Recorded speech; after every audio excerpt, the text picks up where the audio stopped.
कहते हैं दिल्ली दिल बरों की है, दिल जलों की है। कहते तो ये भी हैं कि दिल्ली दिल फरेबों की भी है। और लकी यानी कि लक्ष्मण लाल अग्रवाल में ये सारे गुण मौजूद थे। लोग उसकी शक्ल को देखकर ही कह देते थे, अबे दिल्ली से हो क्या। लकी वैसे दिखने में स्मार्ट और अट्रैक्टिव था, पर जेब से खस्ता हालत होने की वजह से रहता बेहद सिंपल तरीके से था। शर्ट का रंग उड़ा हुआ और पैंट से पैबंद जुड़ा हुआ।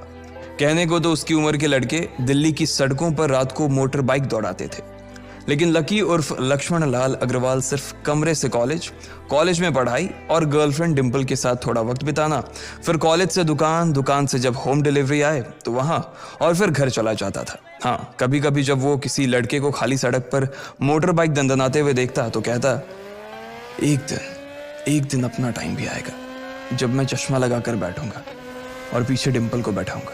देखना, जब वो मेरी कमर में अपना हाथ कसेगी और मैं तेजी से मोटरसाइकिल को इंडिया गेट के आसपास दौड़ाऊंगा तो सारे दिल्ली का दिल हम दोनों को देखकर जलेगा।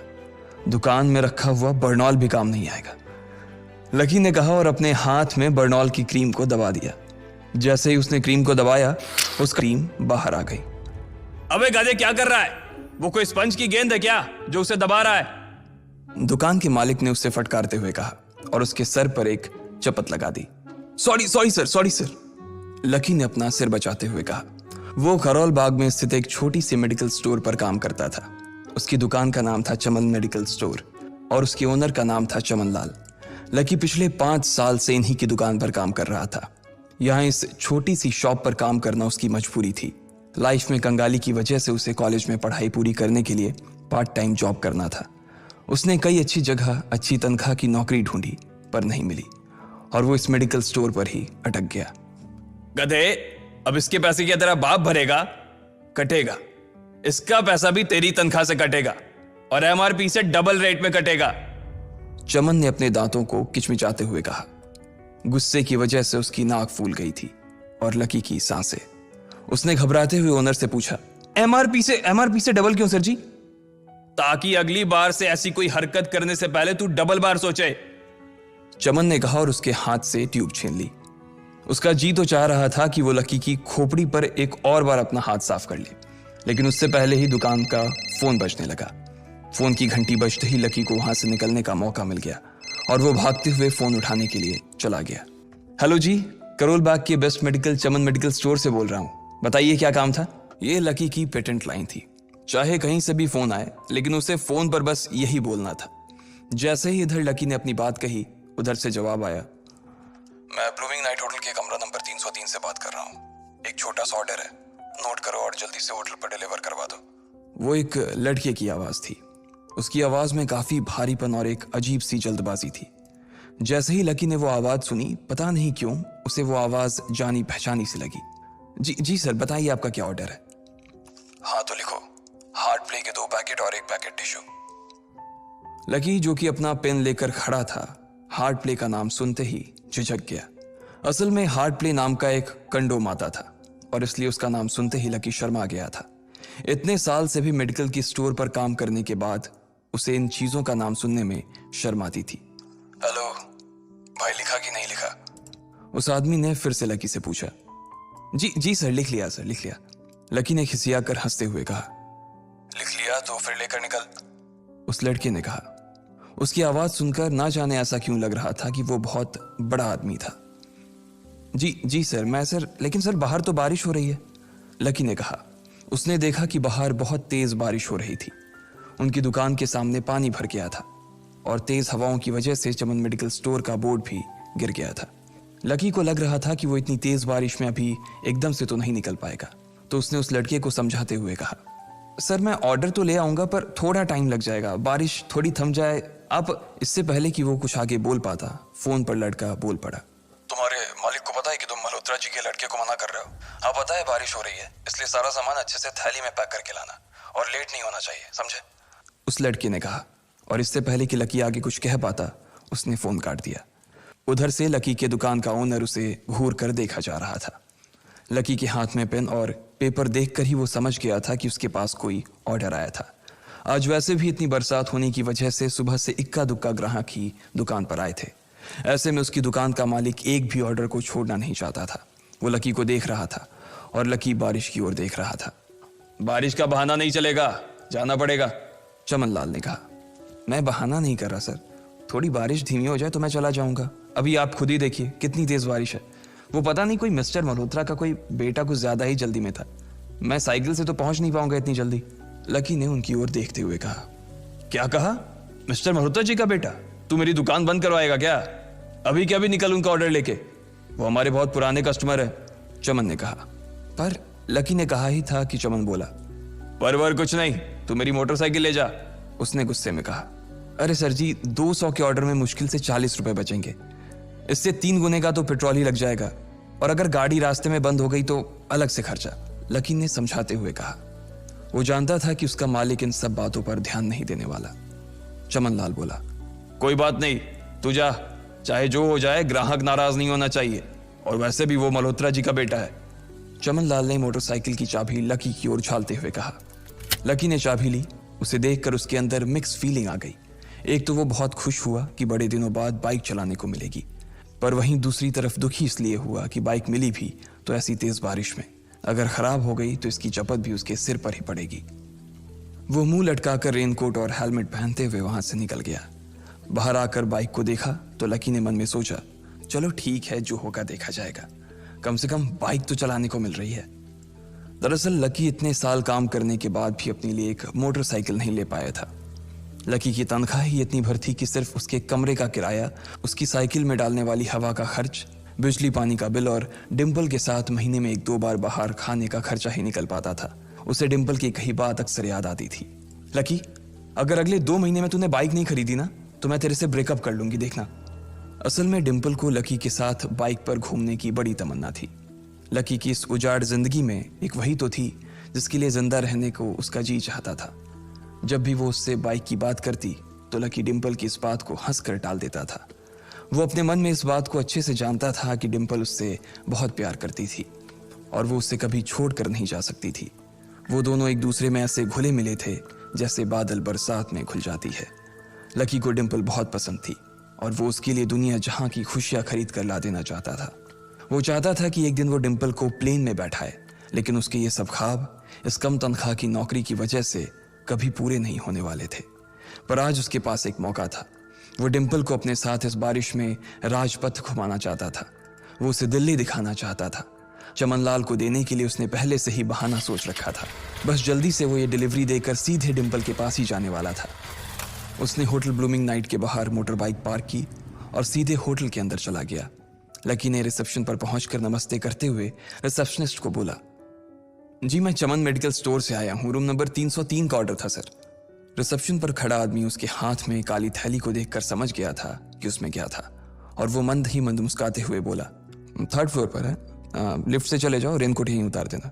जैसा उस आदमी ने कहा लकी ने ठीक वैसा ही किया और लिफ्ट में चढ़ने के कुछ ही देर बाद वो 3रे माले पर पहुंच गया था। वो रूम नंबर 303 के बाहर पहुंचा और उसने डोरबेल बजाई। जैसे ही दरवाजा खुला लकी ने थैली आगे बढ़ाते हुए कहा, नमस्ते, मैं चमन मेडिकल स्टोर से लकी, ये आपका। इससे पहले कि लकी आगे कुछ कह पाता उसकी आंखें फटी की फटी रह गई थी। उसने अपने सामने जो देखा उसके बाद उसे ऐसा लगा कि बंद छत के नीचे भी उसके ऊपर आसमान से आकर एक जोरदार बिजली गिर गई थी। उसके सामने एक लड़की खड़ी थी। वो लड़की और कोई नहीं बल्कि उसकी गर्लफ्रेंड डिम्पल ही थी। उसने एक पर्पल कलर का नाइट गाउन पहन रखा था। उसके काले घने बाल गीले थे और उसने उन्हें अपने कंधे पर फैला रखा था। उसकी खुशबू से ही ये चीज साफ पता चल रही थी कि वो अभी अभी नहा कर आई थी। डिम्पल, तुम यहाँ क्या कर रही हो? लकी को अपनी आंखों पर विश्वास ही नहीं हो रहा था। उसने 2 बार अपनी पलकें झपका कर देखा, लेकिन दोनों बार ही उसे अपने सामने डिम्पल ही नजर आई। तुम यहाँ क्या मेरा पीछा करते हुए आए हो लकी? डिम्पल ने उल्टा उसी के ऊपर पलटवार करते हुए कहा। लकी को देखकर उसके दिल की धड़कन भी तेज हो गई थी। उसे उम्मीद नहीं थी कि लकी यहाँ आ जाएगा। उसने ना तो सुबह से उसे फोन किया था और ना ही उसके मैसेज का कोई जवाब दिया था। वो अपने मन में सोचकर बैठी थी कि वो अगले दिन खुद ही उससे मिलकर बोल देगी कि उसकी तबीयत खराब थी। डिम्पल बेबी, क्या हो गया? किससे बात कर रही हो? अचानक से एक गबरू जवान सा लड़का दरवाजे के पास आकर खड़ा हो गया था। उसने बनियान पहन रखी थी। लकी उसे पहचान गया था। साले राहुल के बच्चे, तेरी हिम्मत कैसे हुई मेरी डिम्पल को हाथ लगाने की? लकी ने जैसे ही राहुल को देखा उसके तन बदन में मानो आग सी लग गई थी। वो उसे इस वक्त इतना बुरा मारना चाहता था, इतना बुरा पीटना चाहता था जिसकी कोई हद सीमा नहीं थी। लकी जिस कॉलेज में पढ़ता था, राहुल और डिम्पल भी उसी में पढ़ते थे और वो कॉलेज राहुल के फादर का ही था। डिम्पल ने राहुल के पिता की एक कंपनी में जॉब पकड़ ली थी और राहुल उस पर बहुत लाइन मारता था।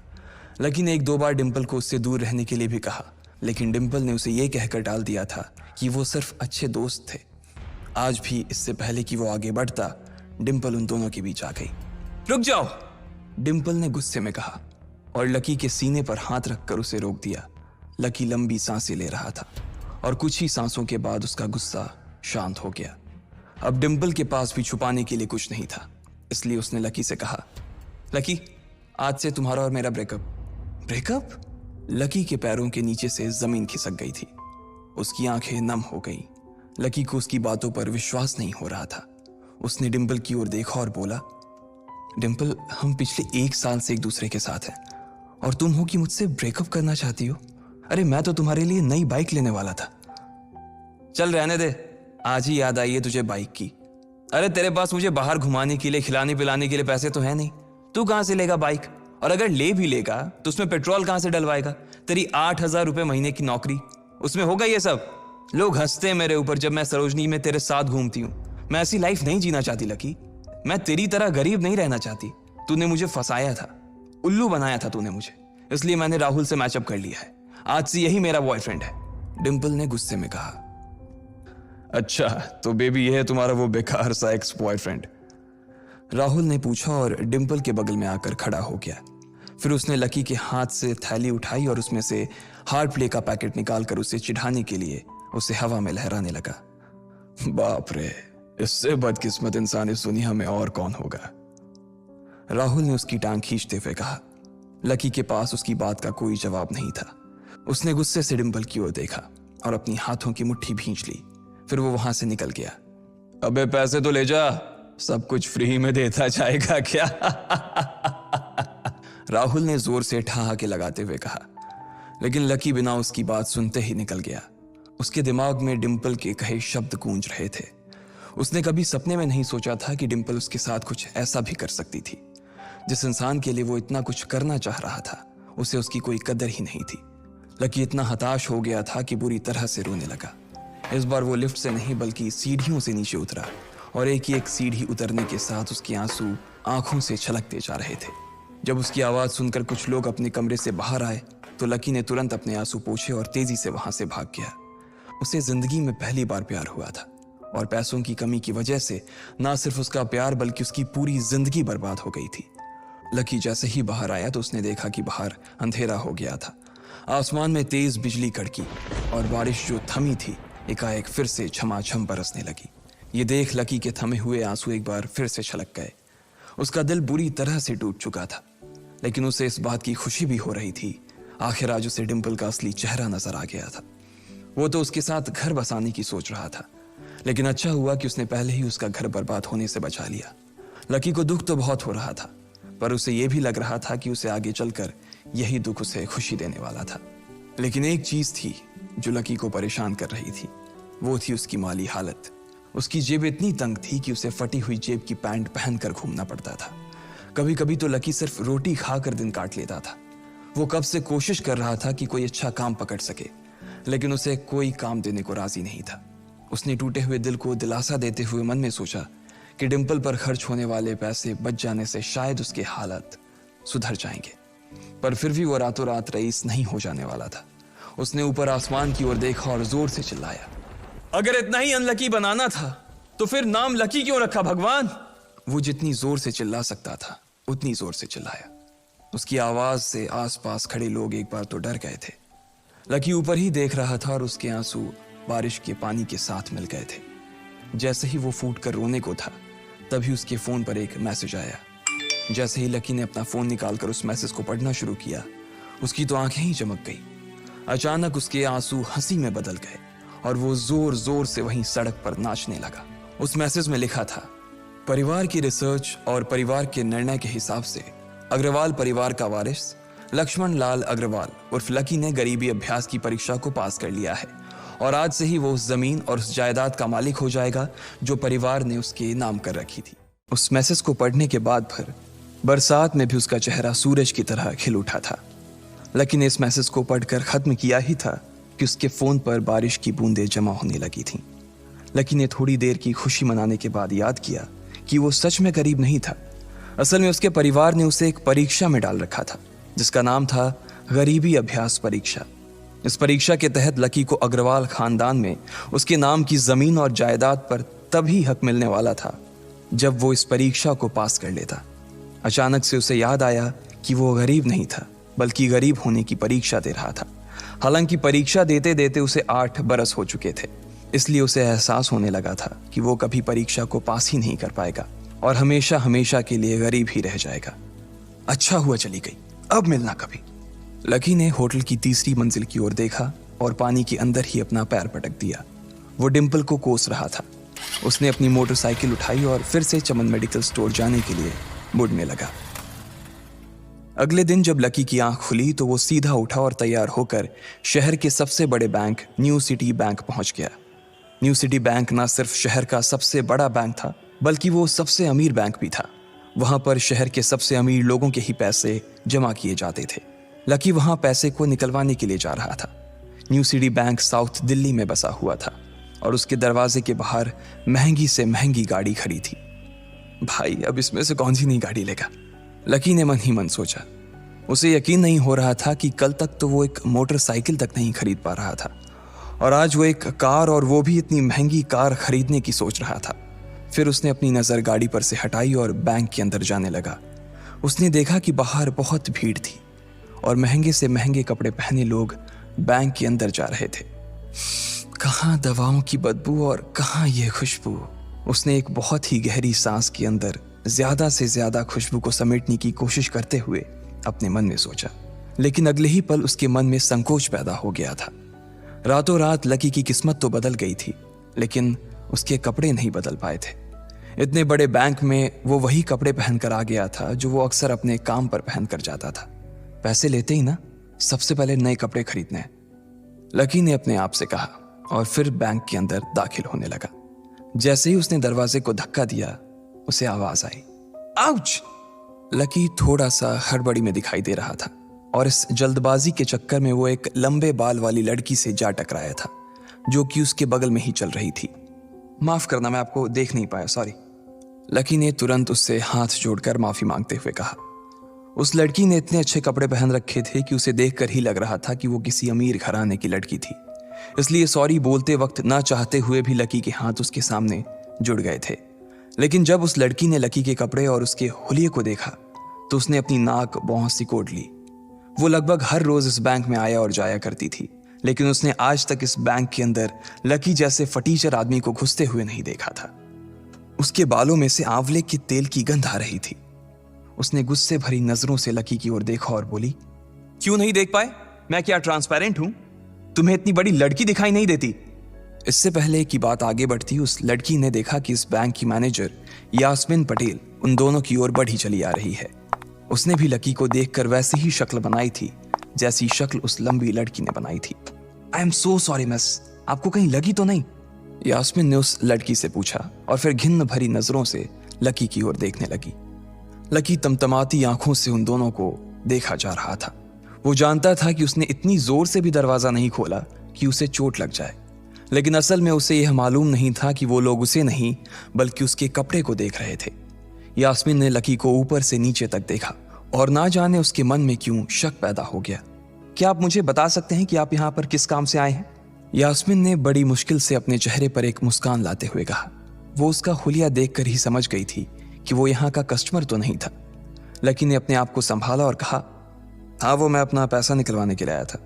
पैसे निकलवाने के लिए आए हो? यास्मीन ने लकी की बात को ही दोहराते हुए कहा। वैसे तो वो लकी की बात पर जोर से हंसना चाहती थी, लेकिन उसने अपने आप को थोड़ा सा काबू में कर लिया था। लकी की बात सुनकर उसे लग रहा था कि वो कोई पागल था जो यहाँ जबरदस्ती घुसा चला आ रहा था। हाँ, तो क्या आपके पास कार्ड है? यास्मीन ने उससे आगे पूछा। न्यू सिटी बैंक का कार्ड हासिल करना एक बहुत ही मुश्किल भरा काम था। अगर किसी को भी उस बैंक का कार्ड लेना था तो सबसे पहले उस आदमी को अपने खाते में कम से कम 5 लाख रुपए जमा करवा कर रखने पड़ते थे, तब जाकर उसे कहीं कार्ड मिलता था।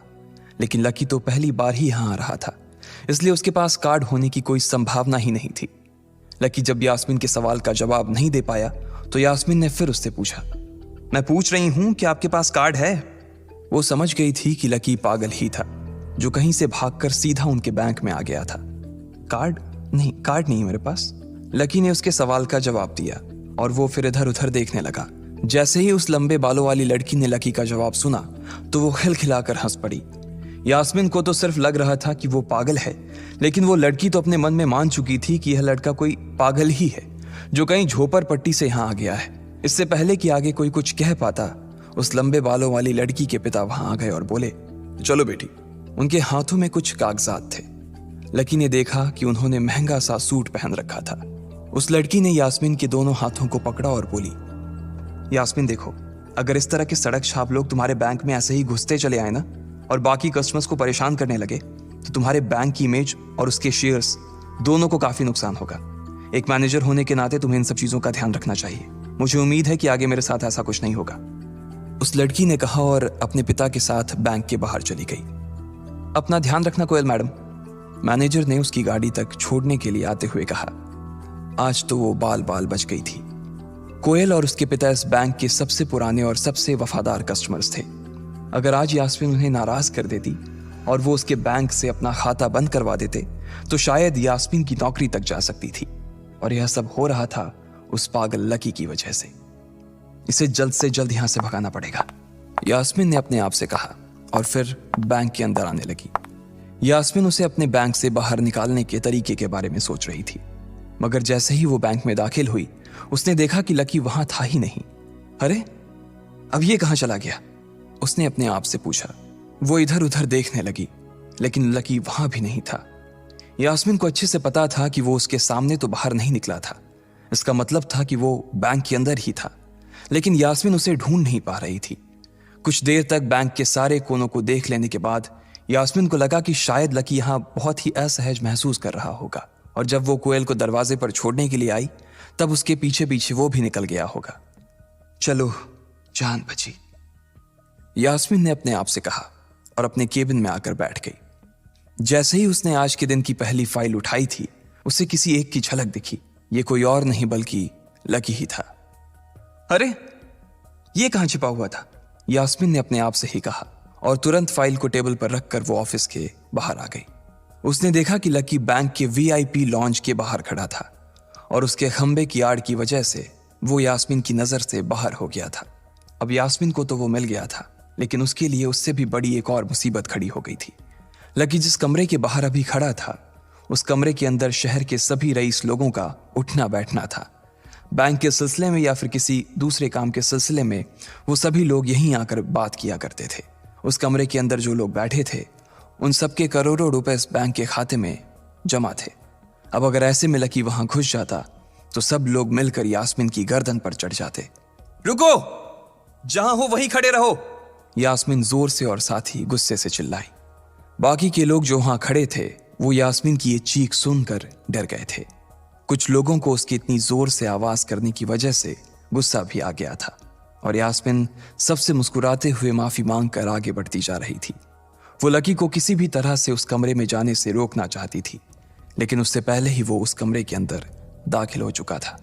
अरे यार, ये आदमी है या गधा? यास्मीन ने अपना ही सिर पीटते हुए कहा और वो भी उस कमरे के दरवाजे की ओर बढ़ने लगी। उसने उस कमरे का दरवाजा खोलने की कोशिश की, लेकिन वो अंदर से लॉक हो गया था। बाप रे, ये कैसा आदमी है? बिना परमिशन के अंदर घुसा तो घुसा, लेकिन दरवाजा भी अंदर से बंद कर लिया।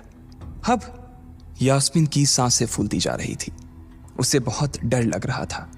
उसका जी यह सोचकर घबराए जा रहा था कि ना जाने अंदर लकी और उस रिलेशन मैनेजर के बीच क्या हो रहा होगा।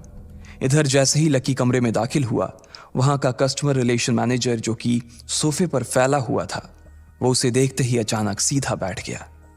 हेलो सर, कैसे हैं आप? उसके मुंह से बिना लकी को देखते हुए ये शब्द निकले। उसे याद था कि इस कमरे में कुछ खास लोग ही आते थे और जो भी आते थे यास्मीन उनके आने की खबर उसे पहले ही दे देती थी। लेकिन इस वक्त जो आदमी उसके सामने खड़ा था, उसे देखते ही वो अपनी जगह पर जम गया था। ना तो वो कहीं से भी वीआईपी लग रहा था और ना ही वो उसका कोई रिश्तेदार था। कौन हो भाई तुम? क्या चाहिए तुम्हें? उस मैनेजर ने 20 साल के जवान लड़के को देखते हुए कहा, मैं यहाँ अपना पैसा लेने आया हूँ।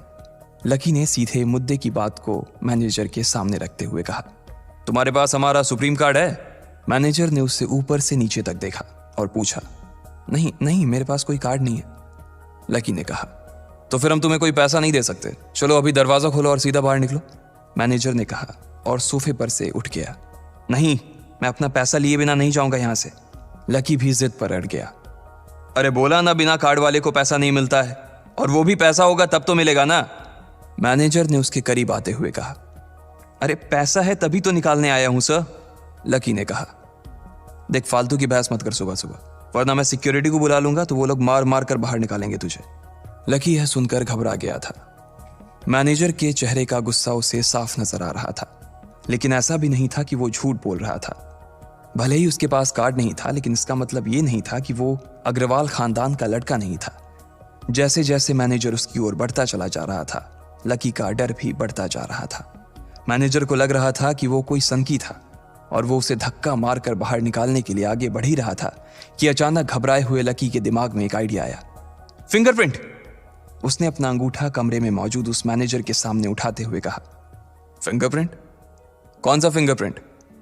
मैनेजर ने चौंकते हुए पूछा। अरे अरे आपने कहा ना कि आपको कार्ड चाहिए, पर मेरे पास कार्ड नहीं है, फिंगरप्रिंट है, और मुझे मालूम है कि आपके यहाँ फिंगरप्रिंट से भी पैसे निकलते हैं। यह कहते ही लकी ने एक राहत की सांस ली थी, लेकिन मैनेजर को यह समझ नहीं आ रहा था कि आखिर लकी को फिंगरप्रिंट की जानकारी मिली कैसे। तुम फिंगरप्रिंट यूज करना चाहते हो? मैनेजर ने लकी को घूरते हुए पूछा। लकी की शक्ल और उसका हुलिया मैनेजर के लिए उसकी बातों से मेल नहीं खा रहा था। हाँ, मैं फिंगरप्रिंट यूज करना चाहता हूं सर, लकी ने सीना चौड़ा करते हुए कहा। उसे इस तरह देख तो मैनेजर और भी कंफ्यूज हो गया था। मैनेजर ने सोचा कि उसे एक चांस देना चाहिए, इसलिए उसने लकी को फिंगरप्रिंट इस्तेमाल करने की इजाजत दे दी थी। वो अपनी टेबल के पास गया और उसके दराज में फिंगरप्रिंट वाली मशीन ढूंढने लगा। 2-3 ड्रॉर में झांकने के बाद आखिरकार उसे वो मशीन मिल गई थी। चुपचाप यहां पर अपना अंगूठा लगाओ, मैनेजर ने मशीन को आगे बढ़ाते हुए लकी से कहा। लकी ने अपनी फटी हुई पैंट के पिछले हिस्से में अपना अंगूठा पोंछा और फिर उस मशीन पर लगा दिया। 2 सेकंड बाद मशीन में से एक आवाज आने लगी। उसके अंदर एक लाल बत्ती चल रही थी और वो जोर जोर से बीप कर रही थी। देखा, तुम्हारा फिंगरप्रिंट मैच नहीं कर रहा है। मैंने पहले ही बोला था कि कोई खाता नहीं है इस बैंक में तुम्हारा। मैनेजर ने लकी को ऐसे देखा जैसे वो कोई बड़ा अपराधी था। मैनेजर उसकी पैंट की ओर देखने लगा।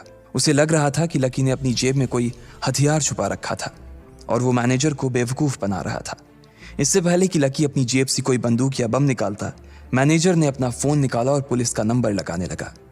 लकी ने उसकी स्क्रीन पर देख लिया था कि वो 100 नंबर पर फोन लगा रहा था। लकी बुरी तरह से घबरा गया था।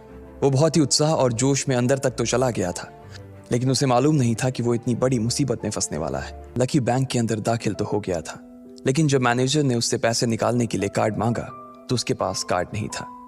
उसकी फटेहाल हालत देखकर पहले ही मैनेजर को गुस्सा आ रहा था और उसमें लकी ने ये डिमांड रख दी थी कि वो फिंगरप्रिंट से पैसे निकलवाना चाहता था।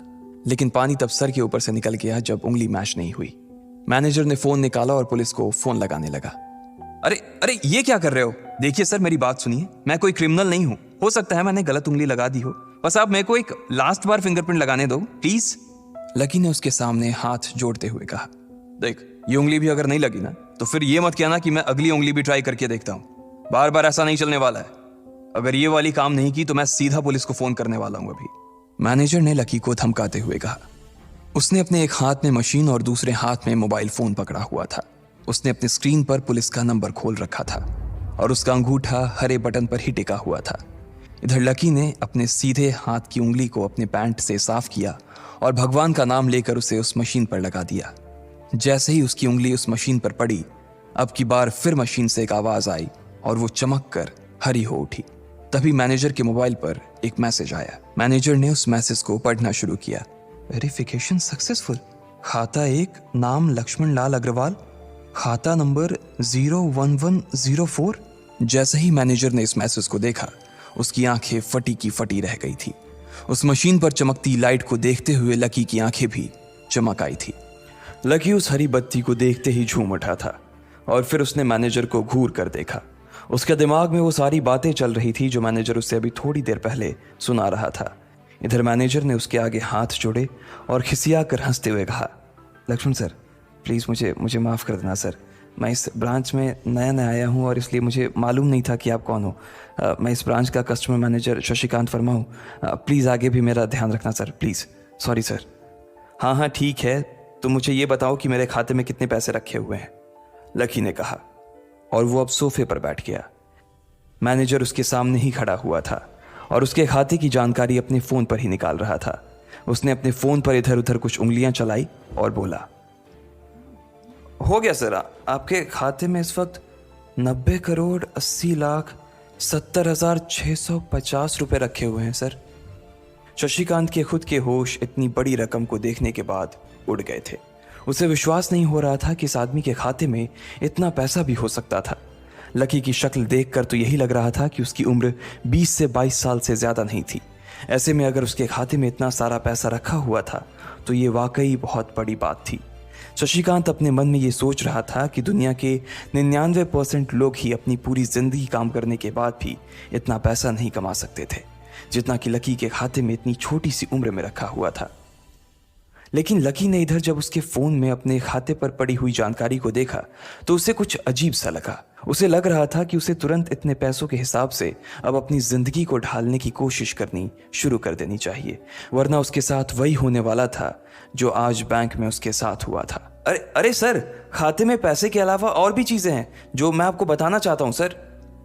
मैनेजर ने फिर से अपनी फोन पर उंगलियां फिराई और बोला, सर एक तो आपके खाते में एक फरारी जुड़ी हुई दिखा रहा है सर। इसके अलावा आपके खाते में 2 किलो सोने की 100 ईंटें रखी हुई हैं, 5 किलो सोने की 20 ईंटें, पिकासो की 3 असली पेंटिंग हैं, 20 हीरे हैं 24 कैरेट के और भी बहुत कुछ है सर। मैनेजर ने हाफते हुए और अपने पसीने साफ करते हुए कहा। इतना सारा धन देखने के बाद शशिकांत की आंखें तो बाहर ही निकल आई थी। उसने कभी लकी जितना अमीर आदमी अपनी जिंदगी में नहीं देखा था। जितना पैसा और सोना और जायदाद उसके पास था उसका 10% भी इस ब्रांच में किसी और के पास नहीं था। ठीक है, चलो मुझे एक कार्ड दे दो तुम, लकी ने अपने दोनों हाथों को अपने सिर के पीछे रखते हुए कहा।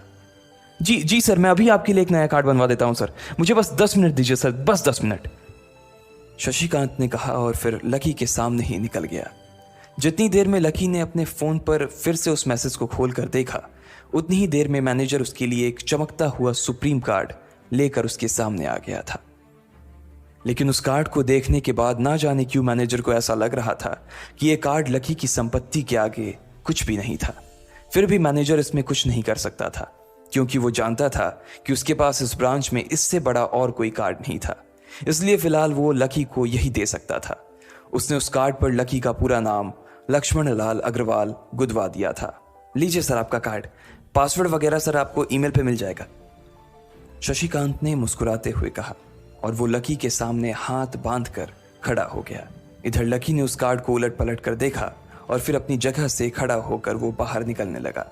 शशिकांत का मन तो यही कर रहा था कि वो उसे दरवाजे तक छोड़ने जाए, लेकिन उसकी ड्यूटी इसी ऑफिस में थी और वो किसी को बाहर छोड़ने नहीं जा सकता था।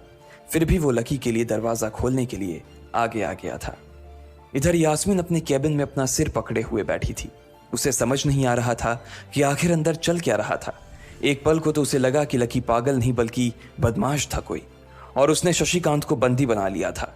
लेकिन जब वो लकी के लिए कार्ड लाने के लिए अपने दफ्तर से बाहर आया तो यास्मीन को लगा कि कुछ गड़बड़ नहीं हुई थी। फिर ये इतनी जल्दी में कहाँ जा रहे हैं, उसने अपने आप से पूछा। शशिकांत को सुरक्षित देख बैंक के बाकी लोग भी दरवाजे पर से पीछे हट गए थे। वैसे भी उसे देखते ही सब लोग अपनी अपनी जगह पर वापस दौड़े चले जाते थे। शशिकांत का खौफ ही ऐसा था कि उसकी आंखों की झलक भर से खड़ा कर्मचारी जाकर अपनी कुर्सी पर बैठ जाता था। लेकिन एक बार शशिकांत के बाहर आने के बाद वो दोबारा बाहर नहीं आया था और ना ही लकी कमरे से बाहर आया था। इधर यास्मीन परेशान हुए जा रही थी। वो जानती थी कि अगर कुछ भी गड़बड़ हुआ तो सबसे पहले उसकी नौकरी जाने वाली थी। उसने बड़ी मुश्किल से और मेहनत करके इस नौकरी को हासिल किया था और वो किसी पागल की वजह से इसे अपने हाथ से नहीं जाने देना चाहती थी। जैसे ही परेशान यास्मीन ने अपनी नजर उठाकर फिर से उस कमरे की ओर देखा तो पाया कि लकी बहुत ही आराम से उस कमरे से बाहर निकलकर दरवाजे की ओर बढ़ता चला जा रहा था।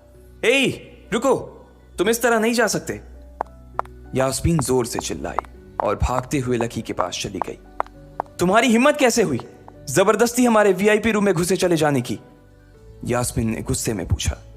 उसका मन तो यही कर रहा था कि वो अभी लकी का गिरेबान पकड़कर उसे झकझोर दे, लेकिन उसने अपने आप को रोक रखा था। मैंने पहले भी कहा था ना आपसे, मैं यहां सिर्फ अपना पैसा लेने आया था और कुछ नहीं, लकी ने कहा और मुस्कुराने लगा। यास्मीन ने देखा कि उसके हाथ में एक सुप्रीम कार्ड था और वो उसकी उंगलियों के बीच चमक रहा था। यास्मीन के दिमाग में आया कि लकी ने यह कार्ड कहीं अंदर से चुरा तो नहीं लिया, और इससे पहले कि वो यहां से चोरी करके भागता, यास्मीन जोर से चिल्लाई, सिक्योरिटी सिक्योरिटी। उसकी आवाज को सुनते ही दो बंदूक वाले गार्ड भागे भागे यास्मीन के पास आ गए। ये चोरी करके भाग रहा है, पकड़ो इसे। लकी ने जब यास्मीन के मुंह से ये बात सुनी तो उसके कान खड़े हो गए। इससे पहले कि वो वहां से अपनी जान बचाकर भाग पाता, सिक्योरिटी वालों ने उसे धर दबोच लिया था और फिर उसकी जेब टटोलने लगे थे। इधर यास्मीन ने देखा कि उस सुप्रीम कार्ड पर उसने अपना नाम भी गुदवा लिया था। तुम्हारी इतनी हिम्मत कि तुमने शशिकांत सर को डरा कर अपना नाम भी लिखवा लिया इस पर, इसकी जेब चेक करो, यास्मीन ने गुस्से से कहा। दोनों में से एक गार्ड लकी की जेब टटोलने लगा था। लकी की समझ में नहीं आ रहा था कि आखिर ये लड़की उससे समझ क्या रही थी। अगर उसे उसके खाते या इसकी संपत्ति या सिर्फ इसके परिवार के बारे में भी पता चल जाता तो भी यास्मीन उसके पैरों में गिर जाती। इससे पहले कि लकी अपनी सफाई में कुछ कह पाता, एक गार्ड बोला, मैडम इसकी जेब में तो कुछ नहीं है, बल्कि फटी हुई जेब है इसकी। तभी उसकी बात सुनकर दूसरे सिपाही ने कहा, मैडम हो सकता है ये इसी जेब में चाकू रख कर लाया हो और उसको निकालते वक्त उसी चाकू से इसकी जेब फट गई होगी, मुझे तो ऐसा ही लग रहा है। दूसरे सिपाही ने अपनी लड़खड़ाती जबान में बोला, अरे पागल हो क्या, ये सब आप लोग क्या बोल रहे हो? शशिका। इससे पहले कि लकी आके कुछ बोल पाता, एक गार्ड ने उसके दोनों हाथों को मरोड़ दिया था। इधर यास्मीन अपने मन में सोच रही थी कि अगर वो चाकू लाया था तो फिर वो चला कहां गया था। बाप रे! अचानक से यास्मीन की आंखें बड़ी सी हो गई थी। उसे लगा कि लकी ने उस चाकू से शशिकांत का खून कर दिया था। यास्मीन ने तुरंत अपना फोन निकाला और पुलिस को फोन मिलाते हुए कहा, हेलो पुलिस स्टेशन, मैं न्यू सिटी बैंक से बोल रही हूँ। हमारे बैंक में एक सनकी चोर घुस आया है और उसने हमारे कस्टमर मैनेजर का खून कर दिया है, आप प्लीज जल्दी आ जाइए सर। यास्मीन ने घबराते हुए कहा और फोन रख दिया। तब तक दोनों गार्ड ने लकी को नीचे घुटनों के बल बैठा दिया था और उसके सिर पर बंदूक तान दी थी। जैसे ही बाकी लोगों ने भी अपनी आंखों के सामने ये मंजर देखा तो वो सब लोग भी लकी के आसपास घेरा बनाकर खड़े हो गए। अंदर बैठे मैनेजर ने जब इस हलचल को देखा तो वो भी अपना सारा सिस्टम बंद करके बाहर आ गया। अरे क्या हो रहा है ये सब? उसने जोर से आवाज देते हुए पूछा। जैसे ही सब लोगों ने उसकी आवाज सुनी तो वो चौंक गए और शशिकांत वर्मा की ओर देखने लगे। देखने वालों में यास्मीन भी शामिल थी और उसने देखा कि उसका मैनेजर तो जिंदा है और सही सलामत उसकी आंखों के सामने खड़ा था। सर आप जिंदा हैं? यास्मीन ने खुशी और आश्चर्य भरे भाव के साथ शशिकांत की ओर देखते हुए कहा, लेकिन अगले ही पल उसकी खुशी की जगह दुख ने ले ली थी। उसे एहसास हो रहा था कि आखिर उसने कितनी बड़ी गलती कर दी थी। यास्मीन ने अपनी ही जुबान काट ली थी और उसके जले पर नमक छिड़का शशिकांत ने। उसने कहा, मैं क्यों इतनी जल्दी मरने लगा और तुमने ये सब क्या तमाशा लगा रखा है? उसने कहा और फिर उस भीड़ की ओर बढ़ने लगा। जैसे ही वो आगे आया उसने देखा कि उन लोगों ने लकी को गन पॉइंट पर बैठा रखा है। अरे किसने किया ये? शशिकांत तुरंत लकी की ओर दौड़ा और उसने उसके पास खड़े दोनों गार्ड्स को हटा दिया। फिर लकी को उठाने के लिए उसने अपना हाथ उसकी ओर बढ़ा दिया और बोला, sir I am really sorry sir, इस बेवकूफ़ी के लिए मैं आपसे माफ़ी मांगता हूं sir, I am really sorry sir. Shashikant उसके पैरों में ही गिरने को हो गया था। लकी उसका हाथ पकड़कर खड़ा हुआ और फिर यास्मीन की ओर घूरने लगा। आप पूछ रहे थे ना कि किसने किया? इसने किया है ये, और इसने सिर्फ इतना ही नहीं किया बल्कि इसने पुलिस को भी बुला लिया है। इसे लग रहा है कि मैं कोई क्रिमिनल हूं जिसने आपका खून कर दिया है और आपसे ये कार्ड चुरा कर भाग रहा हूं, ये कार्ड जो आपने मुझे दिया है। लकी ने यास्मीन की ओर उंगली दिखाते हुए गुस्से में कहा। अचानक ही सब लोग थोड़ा पीछे हटकर यास्मीन को देखने लगे थे। यास्मीन घबराई हुई सी फर्श पर तो कभी छत को देखे जा रही थी। यास्मीन, जो मैं सुन रहा हूं क्या वो सच है? शशिकांत ने यास्मीन को घूरते हुए गुस्से में पूछा। उसकी आंखों में छुपे गुस्से को यास्मीन बर्दाश्त नहीं कर पा रही थी। इसलिए उसकी ना तो लकी से और ना ही शशिकांत से नजर मिलाने की हिम्मत हो रही थी। फिर भी वो जानती थी कि उसका चुप रहना इस वक्त उसके लिए बहुत खतरनाक हो सकता था। इसलिए उसने कहा, सर ये सब मेरी गलती है सर, ये मेरी बहुत बड़ी मिसअंडरस्टैंडिंग है सर। मुझे लगा कि ये ज़बरदस्ती अंदर घुस आया है और इसने आपके ऊपर हमला करके आपसे ज़बरदस्ती ये कार्ड बनवा लिया है और फिर आपको मार दिया है सर। यास्मीन ने घबराते हुए कहा। उसकी डरी सहमी सी आंखों में अब आंसू ही आ गए थे। मैनेजर ने जब उसकी ये बात सुनी तो उसने अपना सिर पकड़ लिया। यास्मीन जैसी समझदार लड़की इतनी बड़ी भूल कैसे कर सकती थी? उसने लकी को पहचाना ही नहीं था। खैर, मैनेजर को लगा कि इसमें उसकी कोई गलती नहीं थी। जब वो खुद लकी को नहीं पहचान पाया था तो फिर यास्मीन कैसे पहचान पाती? इसलिए उसने सोचा कि सबके सामने उसे कुछ कहने से अच्छा था कि वो यास्मीन को एक कोने में ले जाकर लकी की सच्चाई बताए। शशिकांत ने उसका हाथ पकड़ा और उसे खींच कर अपने साथ खंबे के पास ले गया और बोला, तुम्हें मालूम है ये कौन है? अरे ये लक्ष्मण अग्रवाल है, लक्ष्मण अग्रवाल खानदान का वारिस। तुम्हें पता है ना कि अग्रवाल खानदान का खाता हमारे बैंक की जितनी भी शाखाएं हैं उसमें सबसे बड़ा खाता है। यास्मीन ने जैसे ही ये नाम सुना उसके पैरों के नीचे से जमीन खिसक गई थी। वो जानती थी कि अगर न्यू सिटी बैंक इतनी ऊंचाइयों पर पहुंचा था तो उसके पीछे अग्रवाल खानदान का सबसे बड़ा हाथ था। इस बात का जिक्र उससे तब भी किया गया था जब उसने नौकरी ज्वाइन की थी। तुम्हें पता है इस लड़के के नाम पे कितनी प्रॉपर्टी है? ये अपने दम पर ना इस पूरे एरिया को खरीद सकता है, शशिकांत ने यास्मीन से कहा। यास्मीन जैसे जैसे लकी को देखी जा रही थी वो बड़ी बड़ी आंखों से उसे घूरे जा रही थी। लकी कभी उन दोनों को देख रहा था तो कभी अपने आसपास खड़े लोगों को देख रहा था। अब सबसे पहले तो पुलिस को फोन करो और उनसे कहो कि हमसे गलती हो गई थी और उसके बाद जाकर तुम उनसे भी माफी मांगो और अगर उन्होंने तुम्हें माफ कर दिया तो तुम्हारी किस्मत, वरना समझ लेना कि तुम्हारी नौकरी चली गई, शशिकांत ने कहा और दौड़कर लकी के पास जाकर खड़ा हो गया। इधर यास्मीन अभी भी वहीं पर खड़ी थी। अभी अभी जो शशिकांत उसे बता कर गया था वो यास्मीन पचा नहीं पा रही थी। उसे लग रहा था कि इसमें उसकी कोई गलती नहीं थी, लेकिन कोई उसकी सुनने वाला नहीं था। बैंक उस छोटी सी मैनेजर के चक्कर में अपने सबसे बड़े कस्टमर को छोड़ने वाला तो नहीं था। अब मेरे पास और कोई रास्ता नहीं बचा है, यास्मीन ने निराश होते हुए अपने आप से कहा और फिर अपनी जेब से फोन निकालकर पुलिस थाने में फोन लगाया। जैसे ही यास्मीन ने पुलिस वालों से ये कहा कि उससे गलती हो गई और जिसे वो बदमाश समझ रही थी असल में वो बदमाश नहीं बल्कि शहर के सबसे बड़े रईस का बेटा था, तो उधर से आवाज आई, मैडम सॉरी लेकिन अब तो गाड़ी निकल गई है, वहां पहुंचती होगी, अब आपको जो भी कहना है इंस्पेक्टर साहब से कह देना। और उस पुलिस वाले ने फोन काट दिया। मर गए, यास्मीन ने अपने आप से निराश होते हुए कहा। उसके हाथ थर थर कांप रहे थे। उसे समझ नहीं आ रहा था कि अब वो क्या करे। अब उसके पास लकी से माफी मांगने के अलावा और कोई चारा नहीं बचा था। लेकिन अगर लकी सर ने मुझे माफ नहीं किया और उल्टा मेरे ऊपर डिफेमेशन का चार्ज लगा दिया तो, यास्मीन ने अपने आप से कहा और वो अब और भी ज्यादा घबरा गई थी। उसने देखा कि लकी उसे घूर कर देख रहा था। शशिकांत पूरी कोशिश कर रहा था कि वो लकी को शांत करवा सके, लेकिन लकी वहां से हिलने का नाम तक नहीं ले रहा था। यास्मीन उसके पास पहुंच गई थी।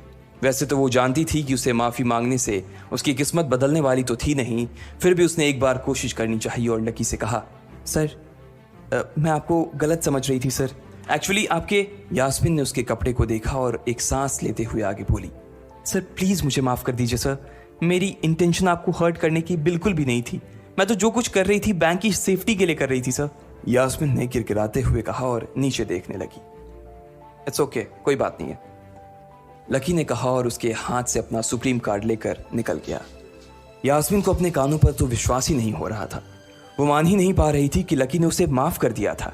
उधर लकी को अपने आप पर विश्वास नहीं हो रहा था कि वो रातों रात इतना अमीर हो गया था। आखिर लकी इतने पैसों का क्या करने वाला था? लकी न्यू सिटी बैंक से अपना सुप्रीम कार्ड लेकर निकल रहा था।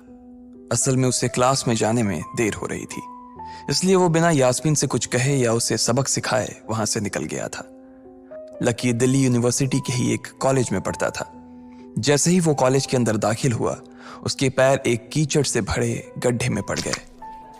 ओह शिट, उसने अपने आप से कहा और अपने जूतों को पास की सड़क पर साफ करने लगा।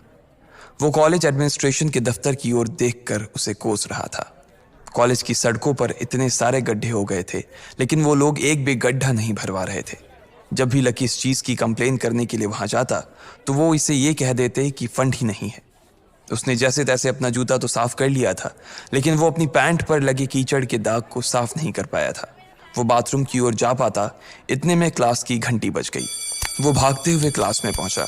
उसने दरवाजे के बाहर से ही देखा कि प्रोफेसर कमलनाथ मिश्रा पोडियम पर आ गए थे और उन्होंने आज के लेक्चर की शुरुआत भी कर दी थी। जैसे ही उनकी नजर बाहर खड़े लकी पर पड़ी तो उनकी आंखें निराशा से भर आई। इधर लकी का सिर भी शर्म से झुक गया था और उसे अंदर ही अंदर बुरा लग रहा था। कॉलेज में जितने भी प्रोफेसर थे उनमें से कमलनाथ जी को लकी सबसे ज्यादा पसंद करता था। बाकी प्रोफेसर ये बात जानते थे कि लकी पढ़ाई के साथ साथ जॉब भी करता था, इसलिए उसका पढ़ाई में ध्यान नहीं था, इसलिए वो भी लकी के ऊपर ज्यादा ध्यान नहीं देते थे। कुछ लोग तो पूरी क्लास के सामने उसका मजाक भी उड़ाते थे, लेकिन सिर्फ कमलनाथ जी ही ऐसे प्रोफेसर थे जो उसके साथ बराबरी का व्यवहार करते थे। लकी बिना कुछ कहे वैसे ही अपना सिर नीचे झुकाए क्लास में दाखिल हो गया। जैसे ही उसके पैर क्लास में पड़े सभी लोग उसकी ओर देखने लगे। अबे ये फटीचर कब से लेट आने लगा? सूरज पश्चिम से उग सकता है लेकिन ये कभी लेट नहीं हो सकता। आज क्या हो गया इसे?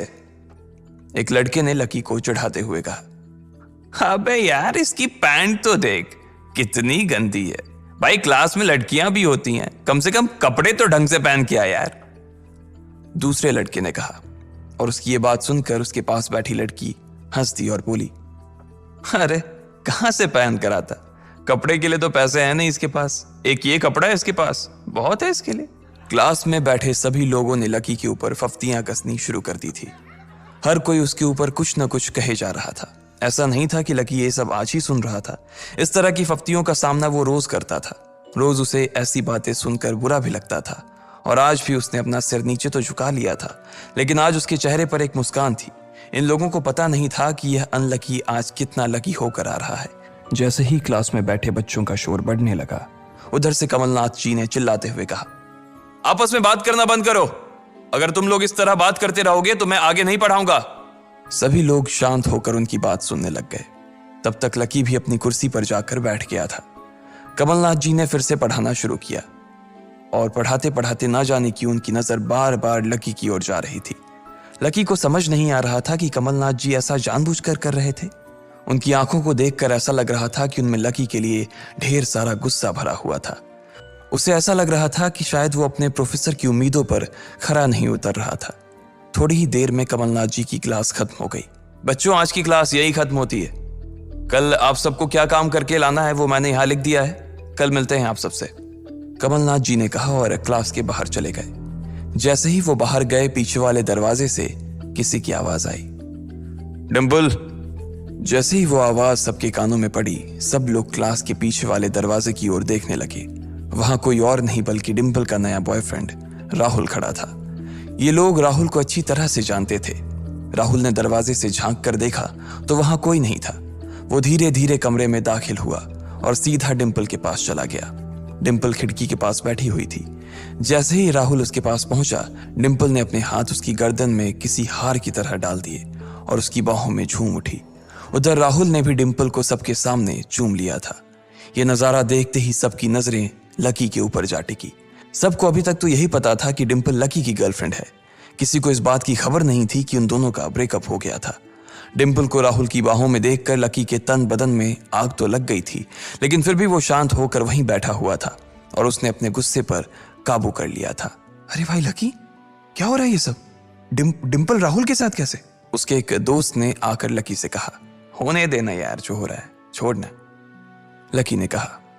उसका इस बारे में किसी से बात करने का कोई मन नहीं हो रहा था। अरे भाई तुझे पता है वो राहुल कितना चालू आदमी है।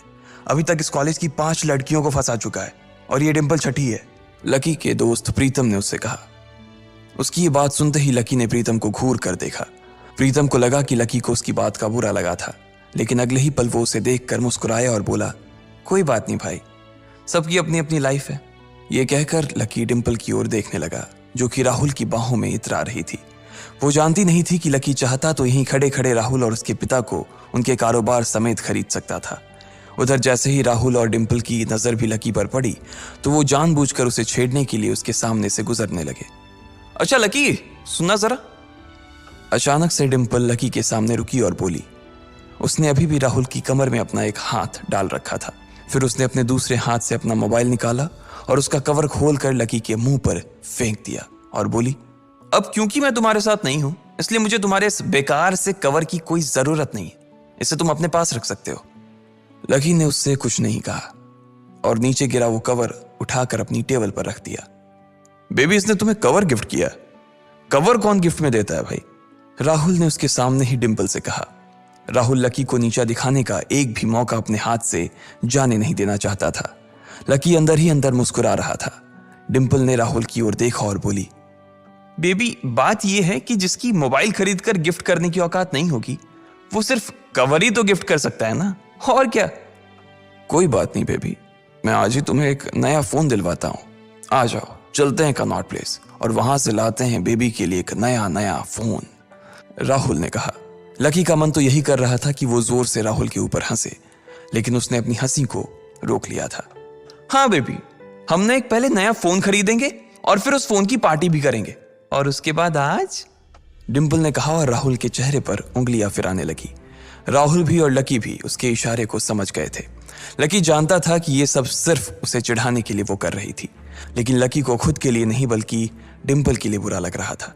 वो मन ही मन ये सोच रहा था कि अगर डिंपल बस थोड़ा सा और इंतजार कर लेती तो आज लकी उसके लिए फोन की पूरी दुकान खरीद कर रख देता। भाई ये सब क्या हो रहा है? तेरे सामने ये सब हो रहा है और तू बस मुस्कुराए जा रहा है। गुस्सा नहीं आ रहा तुझे? प्रीतम ने लकी से पूछा। नहीं यार, जो हो रहा है अच्छा ही हो रहा है। जो होता है वो भी अच्छे के लिए होता है, इसलिए चिल यार, छोड़, लकी ने कहा और फिर राहुल और डिंपल की ओर देखने लगा। अब उन दोनों की नजर लकी के मुस्कुराते हुए चेहरे पर पड़ी तो वो अंदर से भवक गए। दोनों की दोनों ही ये सब सिर्फ और सिर्फ लकी को जलाने के लिए कर रहे थे, लेकिन वो तो ऐसे बैठा था जैसे उसका और डिंपल का कोई रिश्ता ही नहीं था। जब अपनी इस बातों का लकी के ऊपर कोई असर होता नहीं दिखा तो डिंपल राहुल से बोली, बेबी चलो यहां से। बेबी नहीं बेबी, हबी। आज से तुम मुझे हबी बोलोगी और मैं तुम्हें बोलूंगा मेरी प्यारी वाइफी, राहुल ने कहा और लकी के सामने ही डिंपल को चूम लिया। ये देखते ही लकी थोड़ा सा जल्द भुन तो गया और उसका जवाब भी वो राहुल को देना चाहता था, इसलिए उसने कहा, डिंपल ये सब क्यों कर रही हो तुम? क्या दिखाना चाहती हो इससे? लकी को डिंपल का ऐसा रूप देखकर उसी के लिए बुरा लग रहा था। राहुल की किसी बात का तो लकी के ऊपर कोई असर ही नहीं हुआ, लेकिन लकी की इस बात का राहुल को जरूर बुरा लग गया था। उसने गुस्से से अपनी नाक फुलाते हुए कहा, ओए फटीचर, ज्यादा बकवास करने की जरूरत नहीं है। आज के बाद अगर तूने मेरी डिंपल के बारे में कुछ कहा या उसकी तरफ आंख उठाकर भी देखा ना तो मैं राजपथ पर तेरी परेड करवा दूंगा। रहने दे भाई, उसकी जरूरत नहीं पड़ेगी। मैं खराब चीज ना तो देखता हूं और ना ही उसके बारे में बात करता हूं, लकी ने कहा और फिर से प्रीतम की ओर देखकर हंसने लगा। जिस तरह से लकी आज राहुल के मुंह पर जवाब फेंक कर मार रहा था, प्रीतम को तो विश्वास ही नहीं हो रहा था कि ये वही लकी है जो उसका दोस्त हुआ करता था। उधर राहुल उसका जवाब सुनकर गुस्से से लबरेज हो रहा था। वो लकी को सबक सिखाने के लिए अपना घूंसा तान कर उसकी दिशा में बढ़ा ही रहा था कि इतना ही में पीछे से एक लड़की की आवाज आई, डिंपल। सब लोगों ने फिर से उस आवाज की ओर देखा। वहां पर एक थोड़े छोटे कद की लड़की खड़ी थी और वो गुस्से से डिंपल की ओर देख रही थी। उसकी आंखों पर चश्मा लगा था और उसके बाल खुले हुए थे। अब तू हद से आगे बढ़ती जा रही है डिंपल। लकी जैसे लड़के को छोड़कर तू इस एक नंबर के लफंगे लड़के के साथ पड़ी है। तुझे तो कॉलेज के किसी गड्ढे में जाकर डूब मरना चाहिए। साक्षी, क्या कह रही है तू? जुबान संभाल अपनी, डिंपल ने कहा। राहुल के बारे में बुराई नहीं बल्कि लकी के बारे में अच्छी बातें सुनकर डिंपल का मन खराब हो गया था। जब डिंपल लकी के साथ थी तो उसकी साक्षी से भी अच्छी दोस्ती थी। साक्षी एक बहुत ही सुलझी हुई लड़की थी। जब भी डिंपल और लकी के बीच किसी बात को लेकर झगड़ा होता तो डिंपल उसे सुलझाने के लिए अक्सर साक्षी की ही मदद लेती थी। मैं जो कह रही हूं ना सही कह रही हूं। तुझे सीरियसली शर्म आनी चाहिए डिंपल। मैंने कभी नहीं सोचा था कि तू ऐसी लड़की निकलेगी। लकी जैसा बंदा ना तुझे कहीं नहीं मिलेगा, साक्षी ने कहा और एक कदम आगे आ गई। इधर लकी ने देखा कि साक्षी की बात सुनते ही राहुल के कान खड़े हो गए थे, लेकिन वो सच बोल रही थी इसलिए राहुल भी कुछ नहीं कर सकता था। साक्षी लकी के पास आकर खड़ी हुई और बोली, तू इतनी जल्दी कैसे भूल गई यार? लकी तेरे लिए हर टफ टाइम में खड़ा रहा था। जब भी तू बीमार होती थी और तेरे खड़े होने की भी हालत नहीं होती थी तो बेचारा तेरे लिए खाना बनाता था, तेरे कपड़े धोता था और तो और तेरे लिए दवाई तक लेके आता था। तुझे याद है ना जब हम हिमाचल घूमने गए थे और तेरे पैर में मोच आ गई थी तो ये बेचारा अपनी नौकरी छोड़कर भागा भागा रात में हमारे पास आ गया था। इतना प्यार किया इसने तुझसे और तू इसे छोड़कर जा रही है। साक्षी ने कहा। अपने लिए साक्षी के मुंह से इतना सब कुछ सुन लेने के बाद लकी ने अपनी गर्दन नीचे झुका ली थी। उसे डिंपल के साथ बिताए वो सारे लम्हे याद आ रहे थे। वो डिंपल के ऊपर जान छिड़कता था। उसका बस चलता तो वो डिंपल को अपनी हथेलियों पर लेकर घूमता। भले ही उस वक्त उसके पास पैसे नहीं थे, लेकिन वो फिर भी डिंपल की छोटी सी छोटी डिमांड को पूरा करने के लिए अपनी जान लगा देता था। जो कवर डिंपल ने उसके मुंह पर फेंक कर मारा था, वो कवर को खरीदने के लिए लकी ने 3 दिन तक ओवर टाइम किया था। लकी को जैसे ही ये सब याद आया, उसकी पलकों की कोरे भींग गई थी। इधर साक्षी की बात पूरी नहीं हुई थी। उसने आगे कहा, अरे ये लकी अपनी छोटी सी सैलरी में से भी रोज तेरे गोलगप्पे के लिए पैसे निकाल लेता था। तुझे नहीं पता है, मुझे पता है कि आज भी एक बाइक खरीदने के लिए बंदा तेरे लिए पैसे जुटा रहा था। रोज दाल और रोटी खा रहा है सिर्फ इसलिए ताकि तुझे बाइक पर घुमा सके, और तू ऐसे आदमी को नीचा दिखाने की कोशिश कर रही है। ये सब सुनकर डिंपल का चेहरा ही बुझ गया था। उसे भी साक्षी की कही बातें दिल पर लग रही थी, लेकिन इस वक्त वो राहुल के साथ थी और उसका हाथ राहुल की कमर में था। वो चाह कर भी राहुल के खिलाफ ना तो कुछ बोल सकती थी और ना ही कुछ सुन सकती थी। इसलिए उसने अपने बचाव में कहा, हाँ तो ये तो इसका प्रॉब्लम है ना। मैंने इससे पहले ही कहा था कि ये मेरा प्यार अफोर्ड नहीं कर पाएगा, तो फिर ये मेरे साथ इतना आगे क्यों बढ़ा? आज अगर मैं चीज सैंडविच खा सकती हूं तो फिर मैं बिना घी वाली रोटी क्यों खाऊं? लकी डिंपल की ये बात सब सुन रहा था और उससे पहले कि वो कुछ जवाब देता, अचानक ही उसका फोन बज उठा। उसने मोबाइल निकाल कर देखा तो पाया कि किसी अनजान नंबर से उसे फोन आया था। साक्षी और डिंपल के बीच हो रही बहस के बीच ही लकी फोन उठाने के लिए वहां से निकल गया। देखा कितनी बदतमीजी से उठ के चला गया। चलो अभी। डिंपल ने राहुल के हाथ को कसकर पकड़ा और निकल गई। इधर फोन पर लकी कुछ बोलता उससे पहले ही दूसरी तरफ से आवाज आई, बहुत हो गया लक्ष्मण, अब बस घर आ जा जल्दी से।